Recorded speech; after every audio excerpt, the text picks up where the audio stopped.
Hi everyone, in this video I'm going to be showing you how to edit objects in Blender. When you first open up Blender, you'll be presented with this screen here. This is our default cube, our camera, and our light source. Now we're currently in what's called object mode, and we can tell that by going up to the top left here, and you can see there we've got a little bar that says object mode.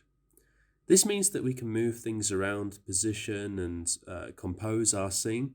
We can scale things, rotate, we can do some basic transformations, but we can't edit the actual shape itself. What we need to do is go into edit mode. So if we jump to the top left, in that bar where it says object mode, if we click, it opens up a drop down menu, and the second option down we can see is edit mode. When we click on that, you can see we get a brand new toolbar on the left with a load of editing tools, and our visual for our object has changed. You can see now we've got these orange points around it.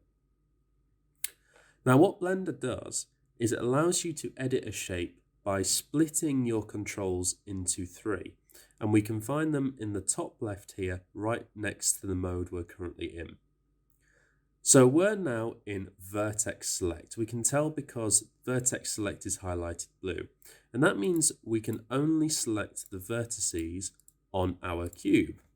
And I could press G to grab, escape to cancel that. I could do R to rotate, though it doesn't really do much with vertices. S to scale, again, doesn't really do much. If I wanted to move one of the edges, I then need to click on edge select. And now I can press G to grab, and you can see it moves the edge. I can do R to rotate, and because it's an edge, we can see something happening.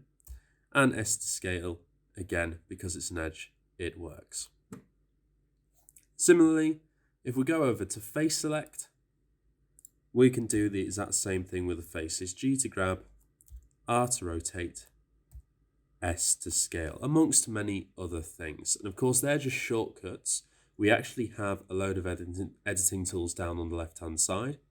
One of the most popular is this tool about 2/3 of the way down. It's a cube with a line going through the center, and when you hover over it says loop cut. If we click on that, loop cut actually allows us to split our model in two and give us more editing points. So when I hover over my model, a yellow line appears. If I click, that has now split my cube in half. If I go to face select now, and I get my select tool, remember if you clicked on the loop cut tool, it will always be active, so we need to go back to select. I can now select half of that face and grab and move it around, so you can start to see how we break down an object and start editing it. Now if you want to bring in a new object, don't do that in edit mode because it will fuse the objects together, and we want to keep things separate to give us as much editing capabilities as possible. So if I wanted to bring in a new object and edit it, I would go back to object mode. I would click off my cube, just click anywhere. I'd go to the top left of my screen where it says add. I go to the first option where it says mesh, and you can see we've got a load of default starting meshes available to us. Let's choose the cylinder. My cylinder's appeared in the center of the cube, and I want to move that out. Now I can do that in object mode. I can press G to grab and move it out. I can actually move it in a specific direction by immediately typing the letter of a corresponding axis. So if I press X, for example, it only moves on the X-axis.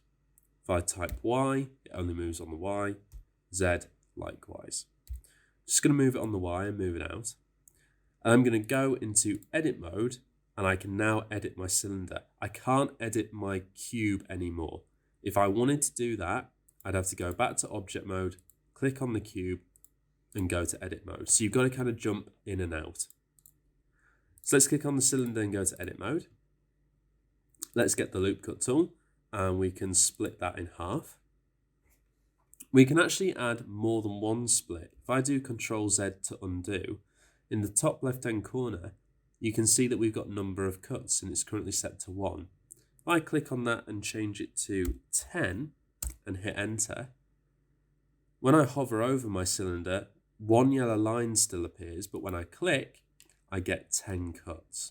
And I can use S to scale, R to rotate, all of my shortcuts. So there we go, there's a very quick introduction to basic editing in Blender and how we get into the correct mode to do so.